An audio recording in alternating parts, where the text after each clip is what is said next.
Hey, God bless you. It's me again, Apostle Washington. Today I want to talk about stop studying history and let's make history.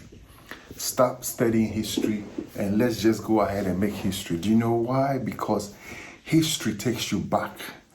Making history moves you forward. That means it demands leadership, it demands vision, it demands strategy, and it demands persistence and commitment. Now, here it is. And I'm still talking about this black racial issue. Why don't we stop protesting, stop all the rallies and all these things that is going on in the streets, and let us make history? How do we make history?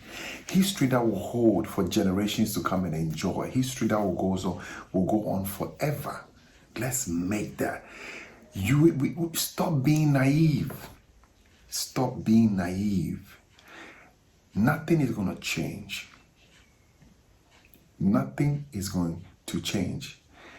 The police brutality will not change. Something comes upon them when they encounter people, blacks, that we have overstayed our welcome. Simple as that. Do you know what is coming? What is moving them? Is our ancestor spirits. Our ancestral spirits, our fathers want us to go back home to build the continent.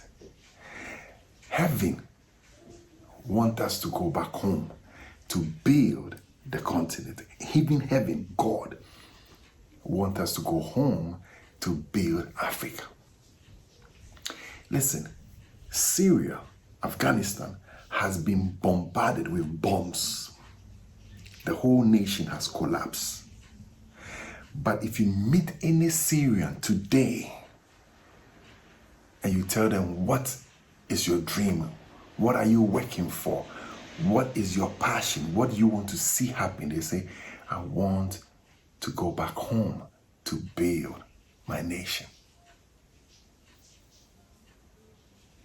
They have nothing to return to, but they still want to go home and to build. Now, why am I so passionate about?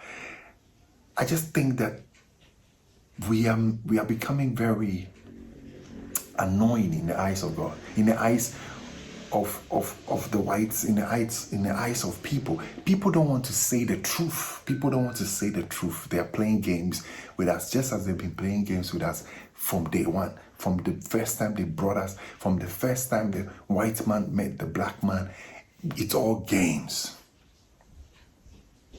And that game will still continue until we come to our senses and say, nah, we've overstayed our welcome.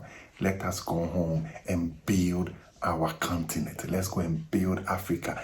This is the dream that Dr. Kwame Nkrumah had.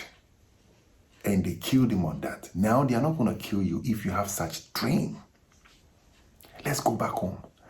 Everybody is going back home to build their homes. Why is it that the Chinese or the Japanese is highly respected more than you, the black man? Because in their country, they are doing well. Every company, every $1 million, companies have moved to China. And so when they see a Chinese person here, they easily get loans, they easily get opportunities. Life is easier for them because they fix their house. They fix their homes. Japan, even though there's poverty in China, but the Chinese is more respected than the black. And Chinese people, if you ask those who are living in China, they will tell you how racist they are.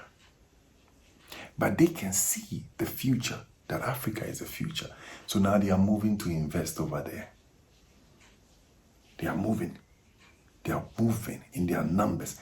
A Chinese person will go to Ghana, Nigeria, Liberia with nothing. And within 6 months, He employs over 50 indigents of that nation, and they work for him. Why is it that he's working for foreigners, but it doesn't work? It doesn't work for us. It looks like we think that it's not going to work for us, so we are afraid. And we want to be here, no matter the treatment. You see, the thing is that I remember when my friends went to Ghana and they saw what I have accomplished. When they came back, the first thing they asked me was, hey, what are you doing here? I think you're well off in Africa than here. And I say, yeah, because my brother is here, my sister is there.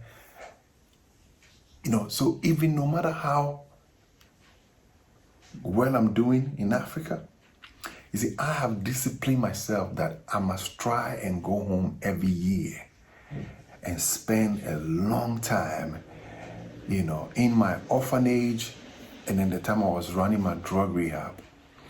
Now listen to this. Some of you might think that, oh, you need some massive amount of money for you to be able to make the move. You do not. All you need is vision. And all you need is to get there and put your eyes on the streets. Check, what are they lacking? And that is a job for you. That is a multi-million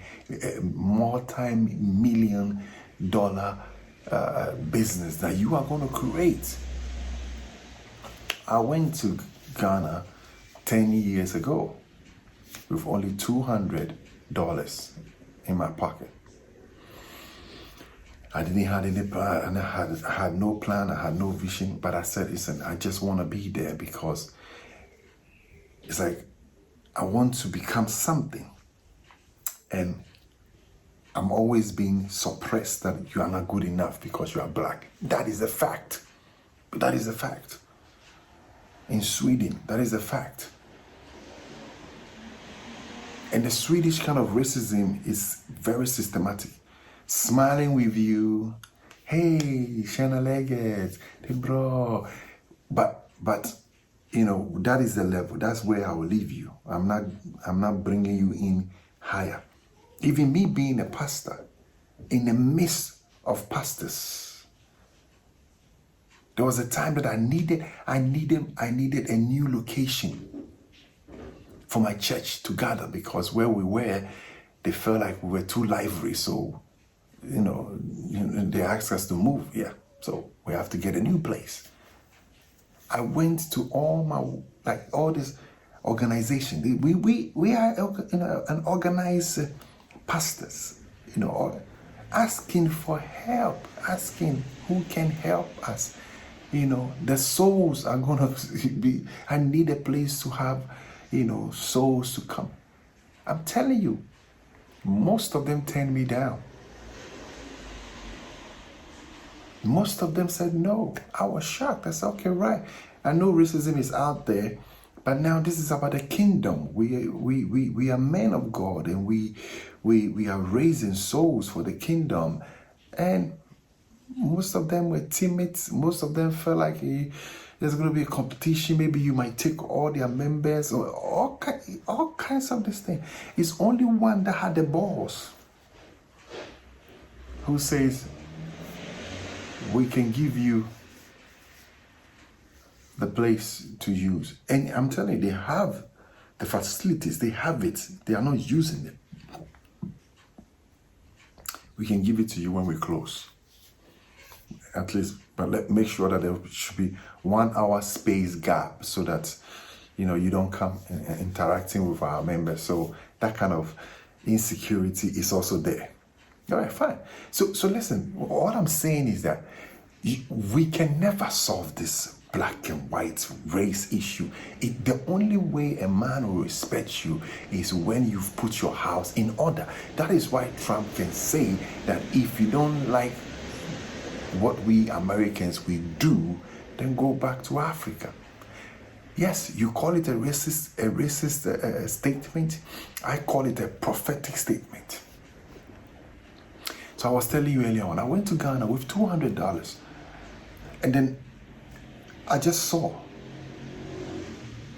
my people were on drugs, not quality drugs, some chemicals that has been cooked in some laboratory, and they are selling it to the people, and the young guys were dying. I went to the slums, I went to the ghetto to minister to them about life and about vision, about wanting to become somebody, wanting to do something with your life. And one of them accepted. And I picked him up, brought him home, and I started taking care of him. My intention was like, just take care of one person is good enough. By God's grace, he didn't suffer in going through the withdrawals, because you go through the withdrawals, you're having your cold turkey, and, because they're, the withdrawals used to be very, very expensive. Sometimes you have to go to the clinic and let them put drip on you and all of that. But by God's grace, I just prayed to God. I said, God, help me right here. Let me help one soul. So the 3 days, 4 days, every morning I'll quickly go to his room and I'll pick him up and I will start praying and having his service, talking to God and worship. And that kept him. And he did 1 week in my house. And he told me that this is not normal, because for him to go through withdrawal, he didn't feel any withdrawal symptoms, nothing. And he said, this is a miracle. So I took him back to the ghetto, to the slums. And all his other friends, because I shaved him, I gave him my clothes, he wore my clothes, and he was looking different. And we went to the slums. And they saw him. And after I finished ministering to the people, they said, sir, whatever you've done to Ben, we want you to do the same with us. So we are going to follow you.